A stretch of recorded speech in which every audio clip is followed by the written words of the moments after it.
Hello friends, welcome back to the channel. I hope your revision is going well with me, and if it is so, you can also join me on the Telegram as well as on the Facebook. The link is in the description box, and without wasting much time, let's start with the previous year questions. So today we discuss the previous year question from the part 4, guidance and counseling, and you must know the nature, need, principles, type of guidance, approaches to the counseling, and theories of counseling to attempt all the previous year questions of this part of this subtopic. Okay, and it is very easy scoring as well as interesting topic, so use your common sense in this very topic. So let's start with the questions. Here question number 1. A teacher holds discussions with the student and enable him to select the appropriate choice of subjects at the higher secondary stage. एक teacher help कर रहा है उसके students की in selecting the appropriate choice of subjects. So ये क्या है आपकी किस टाइप की गाइडेंस है? Of course it is educational guidance. Educational guidance क्या होती है? हेल्प और असिस्टेंट टू द इंडिविजुअल और to the students related to their educational problems, educational issues as well as educational experiences and guidance. Okay, so all related to your education. And vocational guidance, in vocational guidance help is given related to the selection of appropriate vocation or the occupation. Personal guidance में all type of guidance is given to the individual, including your moral, social, all ethical, all type of guidance is given in the personal guidance. Okay, and psychological guidance में your आपकी जो भी mental health से related जो भी problem issues होते हैं वो सब counts into psychological guidance. Now question number 2. The focus of vocational guidance has to be on. Vocational guidance का focus किस पे होना चाहिए? Providing job to the client, helping the client to seek an appropriate job, enabling the system of education to become job oriented, or helping the client to select an appropriate job. Of course answer is D. Vocational guidance का focus होता है to help the client to select an appropriate job और to select an appropriate vocation और the occupation. Now question number 3. Okay, which one of the following guidance services is on the weak footing in India? आपको in context of India बताने की week footing किसकी है? Information service, inventory, counselling services, follow up service. Of course answer is D, follow up service. Follow up service मतलब बाद में उसका effect पता करना है कि जो हमने गाइडेंस दी है उसका क्या इफेक्ट हो रहा है on the client. Okay, now question number 4. which of the following set of statement is correct in the context of guidance? आपको बताना है in the context of guidance इनमें से कौन से statements हैं जो correct हैं, and you have to choose only the 3 statements. So it is the personal help, it leads to self regulation, focus on the problems rather on individual. No. Guidance consider individual difference as a basic starting point. Yes. So आपको 3 ही select करनी थी, तो answer is 1, 2 and 4. Answer is D. Question number 5. Guidance is a process which enables each individual to. Guidance कैसा process है, क्या करता है? It helps in understanding one's abilities. Yes. Develop a realistic picture of oneself. Yes. Sharpen the one's understanding about the life goals, procure information about the role of community, help in achieving a state of mature self-guidance. You have to choose the 4 statements. 2 are okay, we choose them. अभी आपको 2 और बतानी है. About life goals, procure information about the role of community. Of course 4 भी होगा, ठीक है.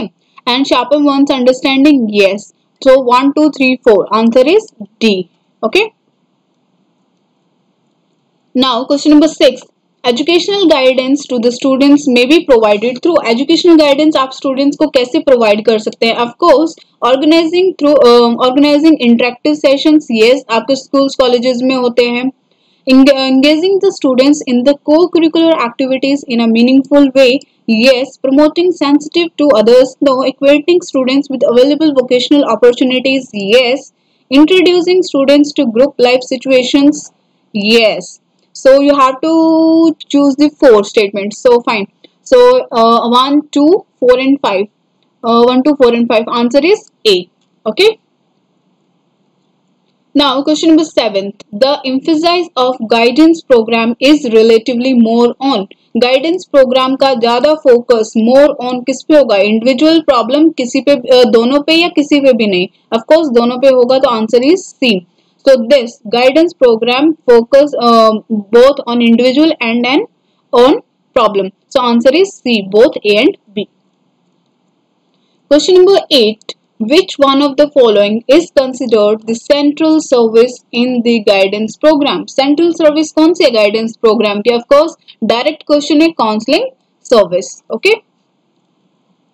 Question number 9. Which of the following will not be acceptable as a rationale of group guidance? आपको बताना है इनमें से कौन सा group guidance के according not acceptable statement है. Acquainting the client group about their assumption and beliefs, developing the interpersonal relations, promoting a democratic climate during guidance, encouraging the mental guidance and the cooperation. ध्यान रखना question में पूछा है will not be acceptable. ठीक है, so answer is B. Group guidance में you can't establish, you can't develop the interpersonal relations. Okay, so answer is B. Question number 10. To bring the attitudinal change, mind the word attitudinal changes in the students. Which of the following guidance techniques will be helpful? कौन सी guiding technique helpful होगी? Of course, group guidance. Now, question 11. Which of the following type of counseling is known as client centered? इस question पे आपको ज्यादा focus करना है. इस question में कुछ इन्फॉर्मेशन मैं आपको देती हूँ. क्लाइंट सेंटर्ड काउंसलिंग कौन सी है? डायरेक्टिव, नॉन डायरेक्टिव, एक्लेक्टिक या ग्रुप काउंसलिंग? देखो, जो डायरेक्टिव काउंसलिंग होती है उसमें जो आपका काउंसलर होता है वो ज्यादा एक्टिव होता है. ठीक है, क्लाइंट जो होता है वो पैसिव होता है. जो directive counselling whose chief exponent was Williamson, this directive counselling main focus on the counselor. Okay, counselor is in the active role, so it is counselor centered, or you can say the counselor oriented counseling, this directive. Non directive में क्या होता है? Counselor plays an passive role whereas the client plays an active role. So this is the client centered, or you can say the client oriented counseling, this non directive. So according to question, answer is B. Non-directive counseling is your answer. This is the client-centered counseling, and the chief exponent of this type of counseling, non-directive counseling, इनके chief exponent कौन थे? Carl Roger. Okay. And what about the eclectic? It is the combination of both directive counseling as well as of the non-directive counseling. Okay, यहाँ पे it depends on the situation, it depends on the problem of the client कि आपको directive counselling करनी है या non directive counselling करनी है. You can switch to directive और non directive according to the client's problem और the issues. Fine, yes. I hope now I am clear with this question. Yes, okay. Now question number 12. Establishment of rapport in the context of counselling mean. Counselling में हम बार बार बोलते हैं कि repo create करनी चाहिए counsellor को counselling के साथ. उसका मतलब क्या होता है? एस्टेब्लिशमेंट ऑफ रेपो का मतलब क्या होता है काउंसलिंग में? इसका मतलब होता है ये trusting relationship between the counsellor and the counselling. जो भी क्लाइंट है उसके बीच में और काउंसलर के बीच में एक रिलेशनशिप. कैसा रिलेशनशिप? ट्रस्टिंग रिलेशनशिप होना चाहिए. ठीक है, तभी वो अपनी फीलिंग्स, अपने प्रॉब्लम्स को अच्छे से डिस्कस कर सकता है विद काउंसलर, तभी उस चीज का सॉल्यूशन निकल के आ सकता है. सो एस्टेब्लिशमेंट ऑफ रेपो का मतलब होता है trusting relationship between the counsellor and the counselling. Okay, now question 13. In counselling with the pupil a teacher should. Counselling में मतलब टीचर को क्या करना चाहिए बच्चे के साथ? Plan to do most of the talking? No. Establishment rapport with the pupil, rapport बनानी चाहिए प्यूपिल के साथ. अभी हमने ऊपर पढ़ा है रैपो बनाने का मतलब क्या है? एक ट्रस्टिंग रिलेशनशिप बनाना between the counsellor and the counsellor. ठीक है, जो भी आपको काउंसिल कर रहा है उसके बीच में और जो क्लाइंट है उसके बीच में ट्रस्टिंग रिलेशनशिप होना जरूरी है. सो यहाँ पे आंसर रहेगा बी. तो काउंसलिंग में टीचर क्या करेगा? एस्टेब्लिश रैपो विद द प्यूपिल, तभी बच्चा अपनी प्रॉब्लम अच्छे से बता पाएगा. ठीक है, I hope this is clear. Now question number 14. In Indian context, counseling services at all the levels of education have not proved to be effective owing to the Indian context के according जो counseling services है हर level पे इनमें से किस effective नहीं हो पाई है. ठीक है, किस वजह से वो आपको बतानी है। Apathy of the parents, policies of the government, non cooperation of the teachers, inadequate school community linkages. Of course answer is D. ठीक है, इसमें बेसिकली आपको ये वाला जो क्वेश्चन था 14th, आपको ये बताना था कि इनमें से जो इनएडुकेट स्कूल कम्युनिटी के लिंकेज की वजह से जो इंडिया में काउंसलिंग सर्विसेज है वो ज्यादा इफेक्टिव नहीं हो पाई है अभी। Now question 15th, non directive counselling is mainly meant for, किस चीज के लिए बनी है नॉन डायरेक्टिव काउंसलिंग? उसमें ऐसा क्या होता है? नॉन डायरेक्टिव काउंसलिंग अभी हमने ऊपर क्वेश्चन में डिस्कस किया था, it is more client centred counselling. ठीक है, और किसने दी थी? Carl Rogers. Okay, chief exponent वही थे। तो आपको बताना है analysis of client data, diagnosis of relevant factors, emotional release या placement service. Answer is C. Non directive counselling is mainly meant for emotional release, इसीलिए इसको क्लाइंट सेंटर्ड भी बोलते हैं। क्लाइंट के साथ एक ट्रस्ट वाला रिलेशनशिप एस्टेब्लिश होता है, एक रैपो डेवलप की जाती है ताकि उसके जो भी इमोशन, जो भी प्रॉब्लम्स है वो अच्छे से अपना बता पाए। Okay okay, now question number 16, an effective counselling is one which provides help to the client in understanding his or her. Okay, तो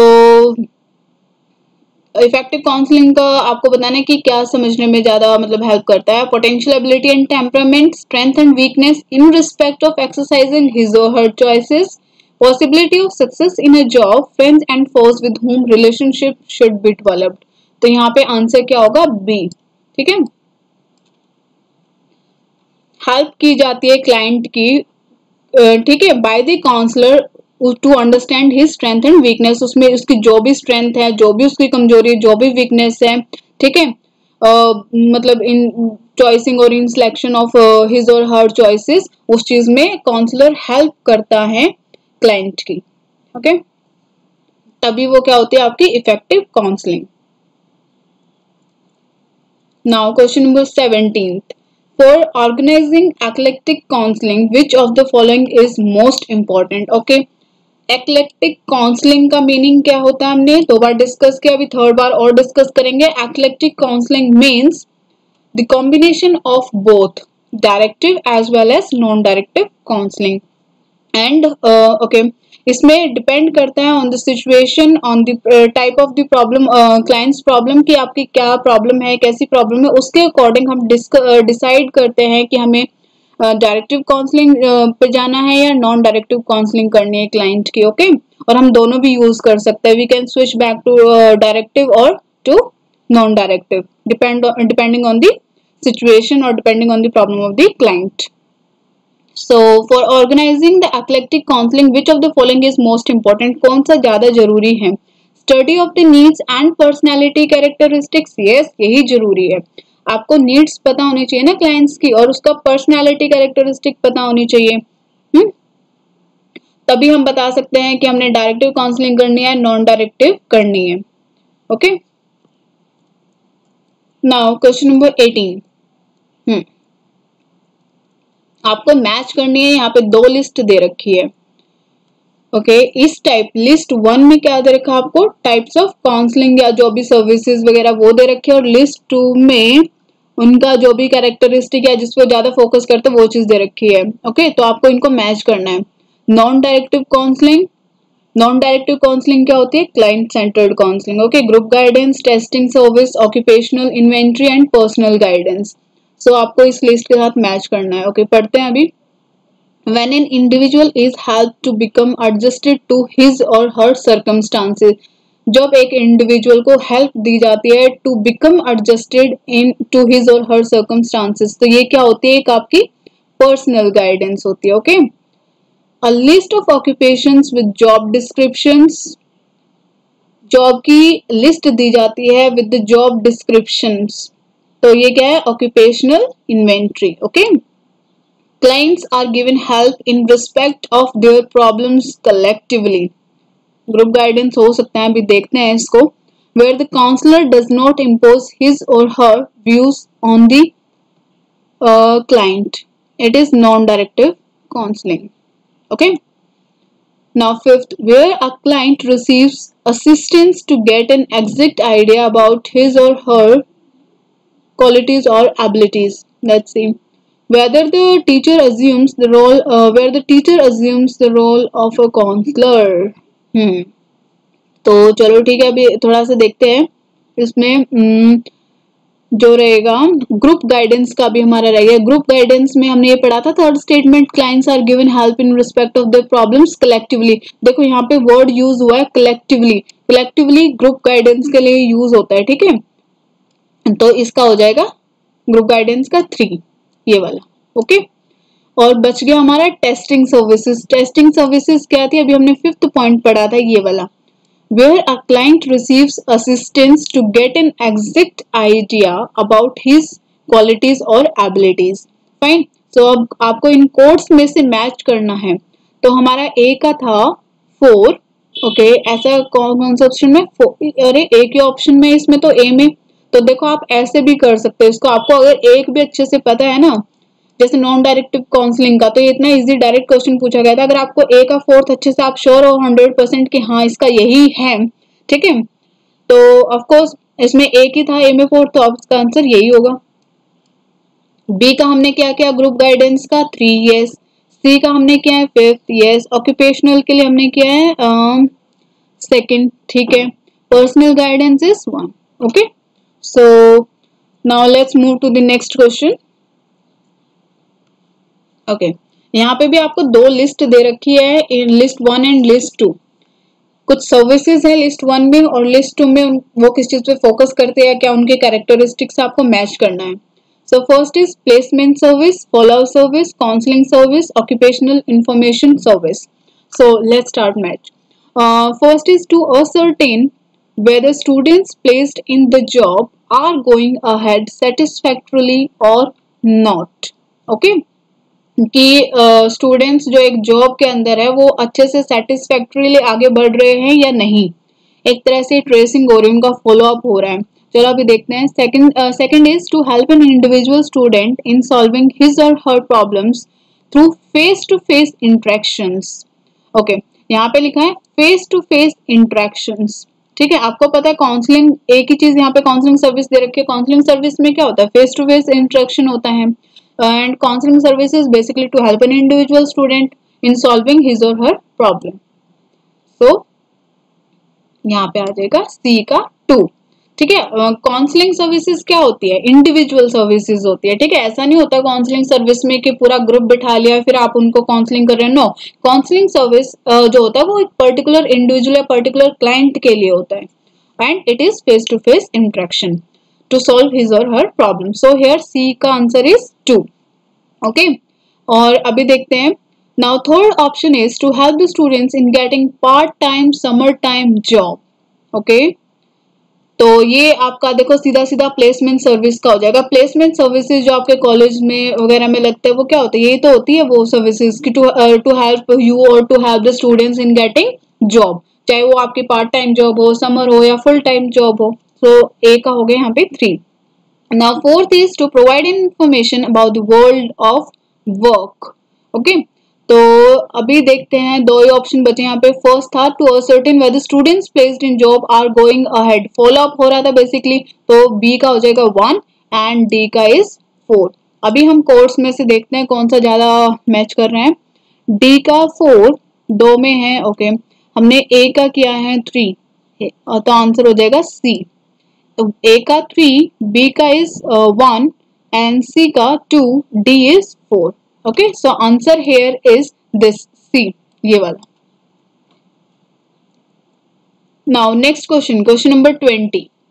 Which of the following tools at a guidance center can be used for ascertaining the prospective success in a chosen occupation, okay। chosen occupation, इस word को ध्यान से पढ़ना। Chosen, already आप occupation को select कर चुके हैं, एक पर्टिकुलर वोकेशन को आप सिलेक्ट कर चुके हैं, ओके। तो प्रोस्पेक्टिव सर्विस के लिए इनमें से कौन सा टूल आपको बताना है, कौन सा आप यूज करेंगे। Achievement test, interest inventory, no. Differential aptitude test, personality inventory. Differential aptitude test करेंगे जी हम। क्यों करेंगे? क्योंकि यहाँ पे ऑलरेडी बंदा जो भी इंडिविजुअल है वो सिलेक्ट कर चुका अपनी वोकेशन या फिर ऑक्यूपेशन। Okay, chosen. ठीक है। Now question number 21, you have to match this two list. List 1 में आपको guidance services are given, list 2 में आपको उनके रोल्स या function is given. Okay, let's start. Occupation information service, placement service, follow up service, individual inventory service. आप देख रहे हैं इसी टाइप के match the following type question ज्यादा पूछे जा रहे हैं इस यूनिट से। ठीक है, आपको वही सेम सर्विसेज वगैरह दे रखे हैं और उनके अलग अलग फंक्शंस या कैरेक्टरिस्टिक्स दे रखे हैं जिसमें आपको मैच करना है। तो यहाँ पे आपको इस यूनिट में बेसिक्स पे ज्यादा फोकस करना है। ओके, जब भी आप किसी चीज के इन सर्विसेज के बारे में पढ़ते हैं तो इनका मेन किस चीज पे फोकस कर रहा है वो आपको अच्छे से पढ़ना है। ओके, तो first option is gives information about the characteristics that is strength and weakness of a person. अच्छा जी, okay. Provides information about the world of work, अभी अभी हमने किया है, ये किसका आ जाएगा? प्लेसमेंट सर्विस का। Provide suitable engagement as per the vocational preparedness, ये किस में होता है? वैसे तो ये होता है आपका ऑक्यूपेशनल इंफॉर्मेशन में, लेकिन अभी इसको देखते हैं। Fourth is takes up a view of how things are going on after entering into specific job. अभी अभी हमने ऊपर फॉलो अप सर्विस का भी किया था। फॉलो अप बेसिकली क्या होता है? ट्रैकिंग करना किसी चीज की। ठीक है, आफ्टर इफेक्ट उसका पता लगाना। तो इसका आ जाएगा ये फोर्थ। फॉलो अप सर्विस में क्या होता है? You takes up a view of कि चीजें कैसे जा रही है after entering into the particular job. Okay, now fifth is provides an opportunity for understanding oneself in a realistic way. तो अभी हम इसका देखते हैं।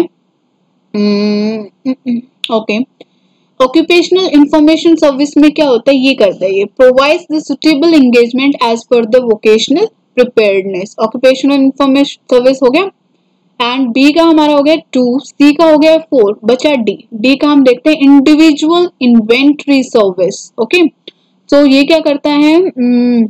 देखो, जो फर्स्ट पॉइंट है ना, give information about the characteristic strength and weakness of person, ये किस में जाएगा? आपकी पर्सन गाइडेंस में जाएगा। तो ये इधर कोई ऑप्शन नहीं है तो इसको हम छोड़ देंगे, इसका रहेगा फिफ्थ। इंडिविजुअल इन्वेंट्री सर्विस में क्या होता है? Provides an opportunity for understanding oneself in a realistic way. Okay, so option में से लेट्स स्टार्ट, देखते हैं अभी। ए का was 3, ए का 3, एक ही ऑप्शन में है भाई बी में। तो ये तो बड़े इजी डायरेक्ट क्वेश्चन पूछे हुए हैं प्रीवियस ईयर्स में। ठीक है, तो इस टाइप के क्वेश्चन काफी इजी स्कोरिंग, जो मैंने पहले ही बोला था, डायरेक्ट आप कॉमन सेंस यूज करके भी कर सकते हो। अगर आप किसी एक पर्टिकुलर इनमें से सर्विस के बारे में अगर श्योर हो 100%, तो आंसर कोड में से सिलेक्ट करना आपके लिए बहुत इजी हो जाता है। ओके, और वो 100% श्योरेंस आपको कहाँ से मिलेगी? जब आप बेसिक्स पे फोकस रखेंगे। Okay, so next question 22, again you have to match the following, match this two list। List 1 में आपके टूल्स ऑफ गाइडेंस है, गाइडेंस के टूल्स है, लाइक टेस्टिंग होता है गाइडेंस में, काउंसलिंग होता है, देन फॉलो अप होता है, आपके एनेक्डोटल रिकॉर्ड्स होता है, एसोसिएटेड फंक्शंस होंगे। ओके, तो लेट्स स्टार्ट रीडिंग। फर्स्ट में है tracking where the students are doing well in their professions. Tracking, देखो वर्ड डायरेक्ट यूज हो रहा है ट्रैकिंग। ऐसा क्वेश्चन हम 2-3 बार अभी इसको रिपीट कर चुके हैं, तो हमें अभी पता है कि ये क्या है। ट्रैकिंग किस में होती है? फॉलो अप में होती है भाई। तो सी का is 1। Tracking where the students are doing well in their profession, track करते हैं बाद में, जॉब मिलने के बाद में, कि वो अच्छा परफॉर्म कर रहे हैं या नहीं कर रहे हैं। Second is details reflecting particular events episodes related to the students. देखो, अभी अगर आप एक नए स्टूडेंट हो तो शायद ज्यादा नहीं पता होगा, लेकिन आप रिवीजन कर रहे हो, ठीक है, इन चीजों के आप पहले पढ़ चुके हो, तो ये डायरेक्ट किसका स्टेटमेंट है? एनेक्डोटल रिकॉर्ड्स का। ये रिकॉर्ड्स कैसे रिकॉर्ड्स होते हैं? ये ऐसे रिकॉर्ड्स होते हैं जो कि रिफ्लेक्ट करते हैं आपके पर्टिकुलर इवेंट हुआ हो, कुछ एपिसोड हुआ हो आपके मतलब स्कूल में, कॉलेज में, तो ये एनेक्डोटल रिकॉर्ड्स में आपका मतलब रिपोर्ट करते हैं। Okay, third is organising face to face interaction. Look, questions are repeating again and again, और स्टेटमेंट्स भी काफी हद तक उनके क्या है? एग्जैक्ट ही है। तो face to face interaction to solve the problems, ये कहाँ होता है, काउंसलिंग में होता है, ठीक है। और टेस्टिंग बचा, टेस्टिंग के लिए हमारा fourth, diagnosis the ability of students. Guidance में टेस्टिंग का मतलब क्या होता है, स्टूडेंट्स के एबिलिटी को टेस्ट करना। और काउंसलिंग क्या है आपका, फेस टू फेस इंटरेक्शन हो गया जी, ओके। एंड फॉलो अप क्या हो गया, फॉलो अप का मतलब होता है ट्रैक करना कि स्टूडेंट्स अच्छे से परफॉर्म, अच्छे से सेटिस्फैक्टरीली परफॉर्म कर रहे हैं या नहीं कर रहे हैं किसी पर्टिकुलर प्रोफेशंस में, जॉब में, ओके। एंड एनेक्डोटल रिकॉर्ड्स, यहाँ पे क्या है, वो वाले रिकॉर्ड्स जिसमें कि आपके एक पर्टिकुलर कोई भी इवेंट या एपिसोड हुआ हो उसको रिकॉर्ड करना, ओके। सो इसका आंसर क्या रहेगा ऑप्शंस में से, टेस्टिंग का हमने किया था ए का 4, तो ए का 4 देखो भाई सीधा पता लग रहा है, ए के ऑप्शन में डायरेक्ट, अगर आप एक के लिए भी श्योर हो अगेन तो आपको मतलब बाकी का ऑप्शंस का केयर करने की नीड ही नहीं है, डायरेक्ट पता लग रहा है यहाँ पे आंसर इज बी। ए का 4, बी इज 3, ओके, सी का है हमारा 1 एंड डी का 2। देख रहे हैं ना, बहुत ही easy question, interesting common sense वाले क्वेश्चंस हैं, आप बिना पढ़े भी कर सकते हैं, बट ऐसा मत करना, अच्छे से आप बेसिक्स पढ़ के जाएंगे इन सर्विसेज काउंसलिंग के बारे में, okay. Now question number 23, match the following, group guidance, directive counselling, group counselling, athletic counselling. Group guidance, okay, ये इनका प्रोसीजर दे रखा है कि किस चीज पे ज्यादा फोकस है, कंसर्न करते हैं, क्या इनके रोल्स है, क्या फंक्शन, अभी देखते हैं, पढ़ते हैं। Giving students a scope for the personal inquiries, okay.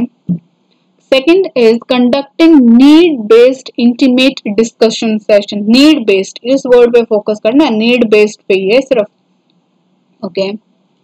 Third is advising students about dos and don'ts, dos और डोंट्स बताते हैं। Then conducting the discussions in a group, सीधी सी बात है, देखो एक ग्रुप गाइडेंस यहाँ पे कुछ लिया हुआ है और यहाँ पे फोर्थ में क्या दे रखा, सीधा सीधा डायरेक्ट दे रखा आपको, conducting discussions in the group. कहाँ डिस्कस करते हो भाई, इसी में तो करते हो, ग्रुप गाइडेंस में करते हो। तो अभी इसका देखते हैं हम, एक यस, ए का आपका जाएगा फोर्थ, ठीक है। एंड डायरेक्टिव काउंसलिंग में group counselling and athletic, okay. अगर देखो इस टाइप के क्वेश्चन में अगर आप कंफ्यूज होते हो तो ऑप्शंस को भी देख सकते हो एक बार, क्योंकि ग्रुप गाइडेंस के लिए आप 100% श्योर हो कि इसका ए का 4 ही जाएगा, तो ऑप्शंस में ए का 4 सिर्फ सी में है, तो हमें ये तो पता लग गया कि सी इज द आंसर। तो इसमें ओके, डायरेक्टिव काउंसलिंग का advising students about dos and don'ts, ठीक है। डायरेक्टिव काउंसलिंग क्या होती है आपकी, काउंसलर सेंटर्ड या counsellor oriented, okay. Group counselling का आप क्या करोगे, conducting need based discussion sessions. Eclectic counselling का इज सॉरी, इसमें यहाँ पे आपका ग्रुप काउंसलिंग सी का जाएगा 2, हो गया सी का 2, यस, ओके। एंड सॉरी, सी का 1 जाएगा यहाँ पे, इसको आप कर लो, ओके। सी का आपका क्या जाएगा 1, this giving students a scope for the personal inquiries, and D का जो आपका रहेगा that is second, this, okay. I hope this is clear to you. Fine, answer is C. So let's move to the next question, 24. For making guidance and counseling an effective program in Indian context, which of the following is major constraint? ज्यादा problem, ज्यादा hindrance, obstacle कौन सा create करता है? Of course answer is C, mindset functionaries at various levels of education. 25th question, in a school a class teacher daily talks to his or her students in respect of how to make better use of reading room and laboratory. एक teacher discuss करता है students के साथ how to make the better use of reading rooms वगैरह जो आपके रहते हैं कॉलेज स्कूल्स में, ठीक है, एंड लेबोरेटरी का कैसे अच्छे से यूज करना है, and improve performance in the subjects, okay. ये सब डिस्कस करता है, तो उसकी इंगेजमेंट को, टीचर की इस इंगेजमेंट को क्या बोलेंगे हम, पर्सनल गाइडेंस, एजुकेशनल, डायरेक्टिव या इंफॉर्मेशन सर्विस? ऑफ कोर्स हम बोलेंगे एजुकेशनल गाइडेंस, ठीक है। इस गाइडेंस में it is a like specific part of your guidance जो कि आपके स्टूडेंट्स के लिए होता है, which deals with your educational problems, educational issues, educational experiences and educational progress. Okay, so here answer is B. I hope I am clear with this question. Yes, of course.